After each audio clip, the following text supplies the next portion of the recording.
is you may be in a season right now that may be something you love. It may be something you despise. It may be a time where it's really an uphill battle, or it may be something that you're able to coast for a while. But I'm just saying that with that, the seasons that come and go, again, we've got to make sure that we embrace those. I often say, some people never enter a new season because they're stuck in a past so good. That's season. True. And that is true. Boy, that is really true. The change, right? Yes. Thanks for joining the Home Matters Podcast with Eric and Gina Boggs, where they lead authentic, raw discussions about marriage, family life, kids, intimacy, and sex from a biblical perspective. Here's your host, Eric and Gina Boggs. Well, hello, Eric Boggs. Hello, Gina. Home Matters Podcast. I hope all those 92. sound effects just now were not in the were lead you in. making sound effects? No, you were. Oh, I was? Yeah. I didn't even realize. Playing an air guitar or whatever. But I just like the music, and so I was just kind of... I do too. I like music. I'm sorry. I'll try to be quiet, though. I'll try Sound to be quiet. effects. That's just... We're glad you joined us today. Yeah, thank you for being here. I'm excited. Always good to be together. Number 92. I mean, we are 92. just creeping up on 100. Yep. That's amazing. 92. That's my granddaddy's age when he went to heaven. Wow. 92. 92. Yep. Both my granddaddies. That's pretty incredible. Yep. 92 years old. Mm-hmm. Goodness. So we got All life. Right. Life is a good thing, right? Yep. Life changes. And that's what we're talking about, right? That's right. All the changes. I know we bring these all these little topics that we just kind of throw out there, but just throw out there. Yeah, I mean, so many times in life it comes at us, and we do have to learn that life does change, right? Life changes, people change, everything changes. Yeah, Often said, if you're not changing, you're dying. This is true. And so I think when you're talking about change, sometimes we just resist change so much, and we don't want this to change, we don't want that to change. But the fact is, if we're not changing, we are dying. Yeah. So we should always really, I think, just kind of grasp hold of change. We've made a lot of changes through the years. Wow. I'm not always the easiest guy for change. You don't like change. I'm a kind of a system guy as far as, having a format that I operate. You kind of make fun of me sometimes because I don't make fun. I just tell him that, I can kind of figure out what he's doing. I got a routine, right? He's very much a routine guy. And so try to keep up with that as best I can. Don't mess with the routine. Not a lot, anyway. And again, that's weekly. When when I get out of the routine of what I normally frustrates you, doesn't it? Yeah. I like time, space, and places where I've tried to set that time and space. And, you don't like for that to be messed with. Yep. Yep. That's okay. I'm crazy. I am. No, that's not crazy. I mean, some people could use some more routine or schedule in their life. But what I really think we're trying to focus on today, though, is not being so frustrated by the changes and, kind of sticking our feet in the mud and refusing to ever change, because change is just a part of life. Yeah, that's so true in marriage. Absolutely. We raising start out, kids. all of that. We talk about family here and talk about our homes and how it matters. Yes. And the reality is you're dealing constantly with adjustments and changes that you have to make. Right. You kind of get your mindset that, this is going to be this way, and all of a sudden something shifts or changes. Yeah, I think in our love, in our relationship, in our passion for one another, all those things, they ebb and flow and change, but we can still keep that foundation of love there, right? Yeah, I mean, again, so our emotions where we change. start. It's a starting place. Yeah. Again, the love that we have, the passion that we have. Right. It's only a starting place. That's right. And if you don't give room for that to change, if you don't give room for that to increase, and and to grow, then boy, you're missing out, right? That's right. You know, I say this way: we start out in marriage, and you know, most of the time, husband marries his wife and thinks she'll never change, and she's constantly. I mean, you're dealing with that all the time.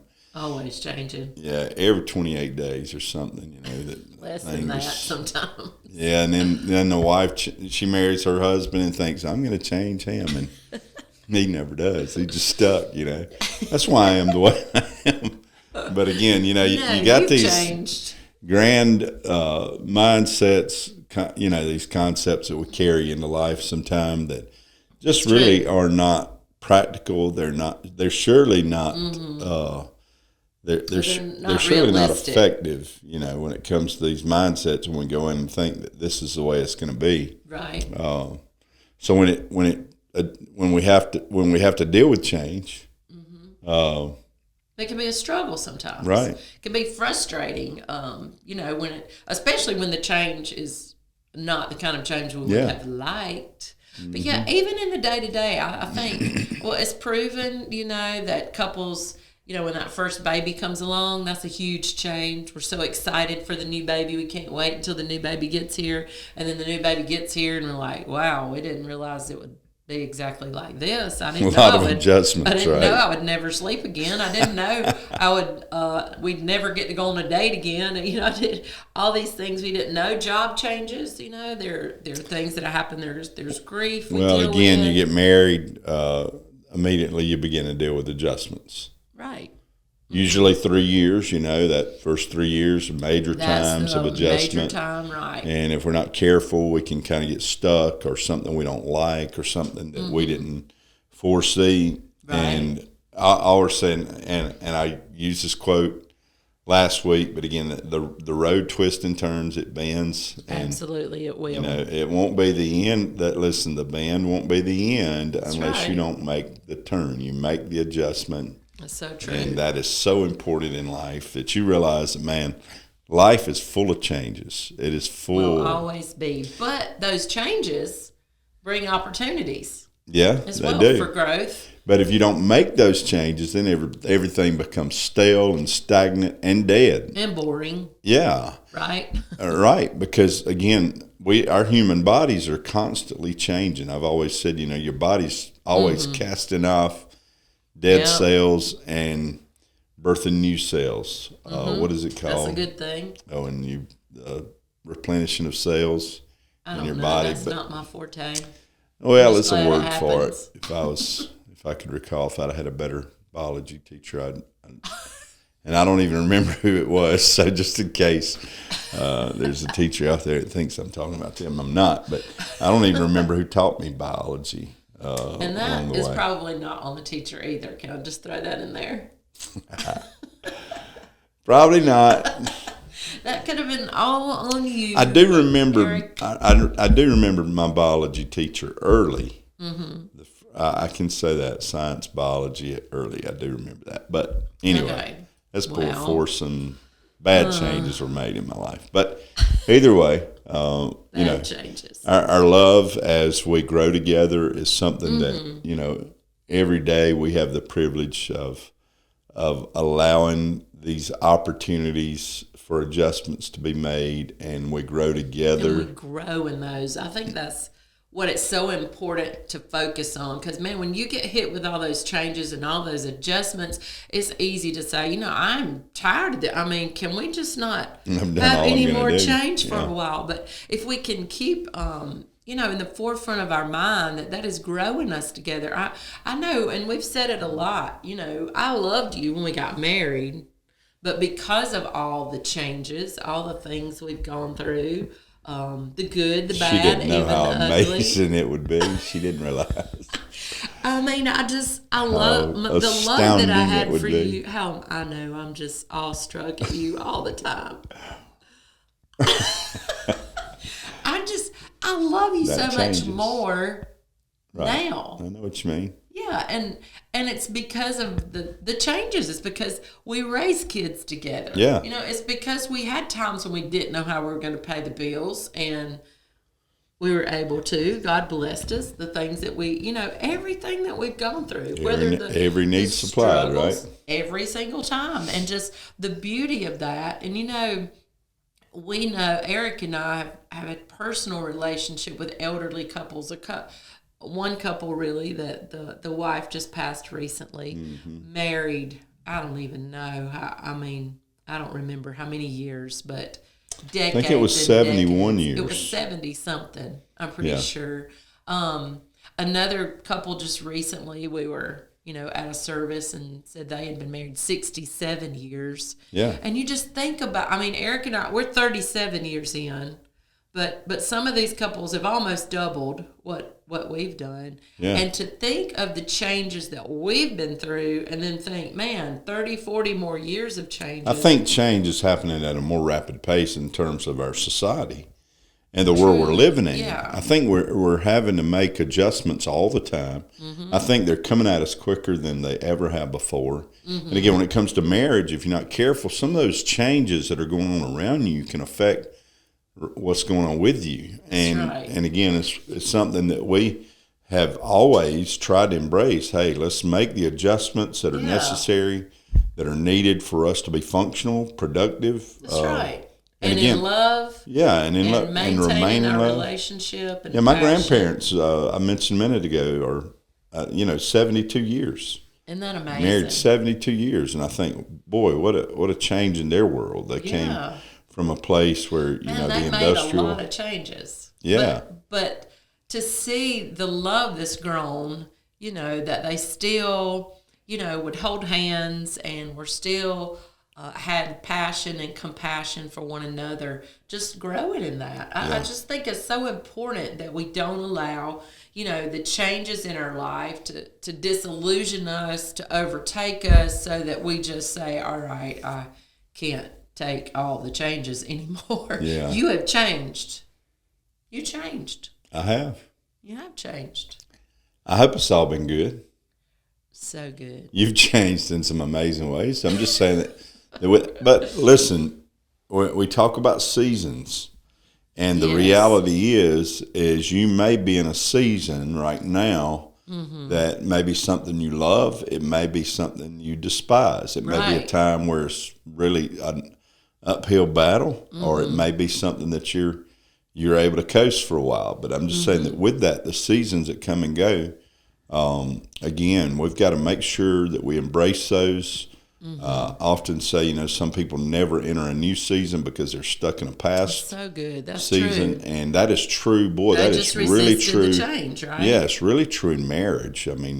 You do. Think of how many seasons you go through. You go Absolutely. those newlywed years. That's an adjustment, right? It is. You maybe have children, first child, and other children maybe that come along, and all those bring major changes in our house. That's right. You deal with the adolescent years as they're growing up.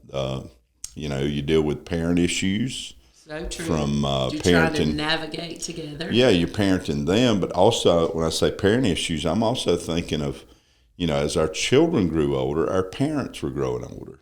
Yes, and true. You're trying to make sure that you balance that, navigate that. It's just that we can always realize, boy, we're on the same team. Yes, this journey is together. Yeah, and if you should be together. If you don't embrace that together, if you're the one always fighting to make sure you hold on, that nothing changes, we're just saying that, man, there's a place in your life that you got to wake up and realize, I've got to make the adjustments and the changes that are needed and necessary for our life to flourish together. Again, for us to be productive together. There's life after the changes. Right. Right. And there's life with change.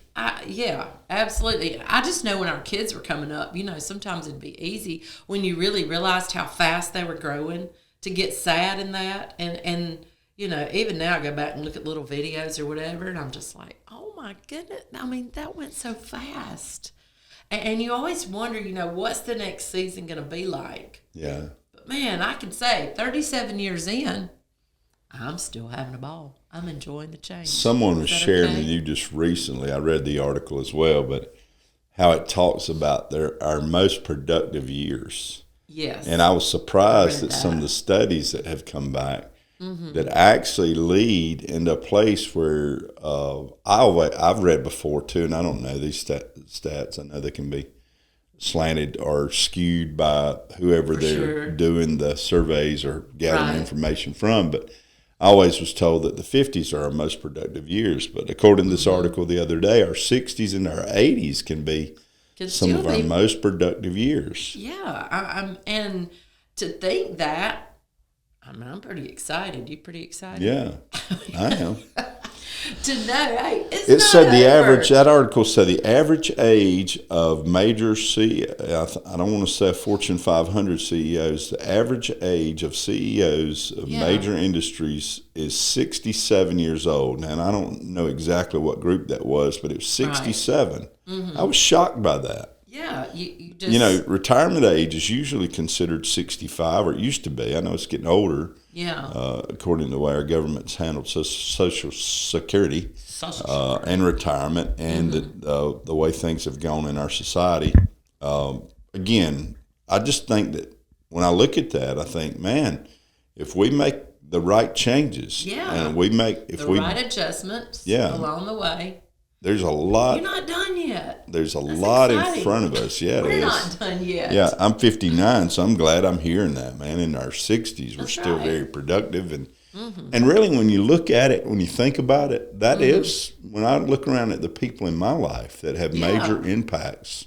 In your life. I can honestly say a lot of those were 60s. A lot of those men and women that were far in front of me. God, they were, but they reached back and made a difference. Yeah, they had an impact on our life, even as older. Yeah, and they adults. made the changes. Yeah, and that's why they were able, I think, to reach back into our lives and really make a difference for us. Yeah, so God help us to do that. You know, can you love the change? Can you love the person through the change? Through the change. I mean, again, Gina's changed. And absolutely, I love her more than ever before. Just cover my head right here. Hush. She's more beautiful to me than ever before, more attractive. And again, people, a lot of times they think that can never happen, that life comes to a place, a screeching halt, but that's not true. Again, I think if you give room for changes in your marriage, give room for changes in your home and your family, give room for that. You can embrace that. That's right. A lot of the good things that come our way. Absolutely. I love it. Man, just making the transition through the changes. Can we just throw out some things there before we have to go today? Yep. I think in this relationship, keep dating, keep finding time together to talk, to communicate through the changes. I think that's where we get in trouble a lot of times. We don't want to maybe give in or accept that there's change going on, so we just kind of ignore it. But I think that conversation, just talking through some of those things, I think finding your connection points. We talk about that. We've talked about that in some of our getaways. Just those things that kind of define who you are as a couple. Yeah, your unique kind of places, right? Find those places, and man, let that be a strength in your life. If it is your ability to communicate, if it's the intimate part of your life, where are those connection points that make you strong? Because what are those things unique to your relationship? Where are the places that you grow strong together, you have time together, and that's right. Those again, it can be like a breakfast every so often, or a date night, or where are those places that are unique? I know early on we look back and some of the things we connected doing to begin with that we did together were places that we connected strong. And again, those continue through today. We've these certain places in life that we know, boy, we look forward to that time, because that's the time that we get to spend. That's right. That's our time. And that's true with kids too, with your family. Yeah, those moments, those times that you have together to reconnect, to come back, really to kind of come back to the foundation of who you are. Sure. Yeah, and what you're building your life on. We believe that should be Jesus Christ in every way, that you're building your life there. But that's the strong foundation I think you have to be intentional about coming back to. I always say, if you have a good foundation, then you can have room to bend. That's right. If you got a good, strong foundation, your faith is where it should be. Yeah. Then a lot of the other things you can be flexible with, That's right? right. You All change. the changes. Man, they're coming. Hey. But they are not intended to kill you, right? No, some of the greatest things in life are still in front of you that build are you, to grow just you places where you'll change and make adjustments. Hey, your home matters. Don't ever forget Every that. day. I know it may be unique to who you are, where you are, but we just encourage you. Your home matters. Thanks for listening always. We love you, man. We're praying for your family and your house. See you next time. Bye-bye.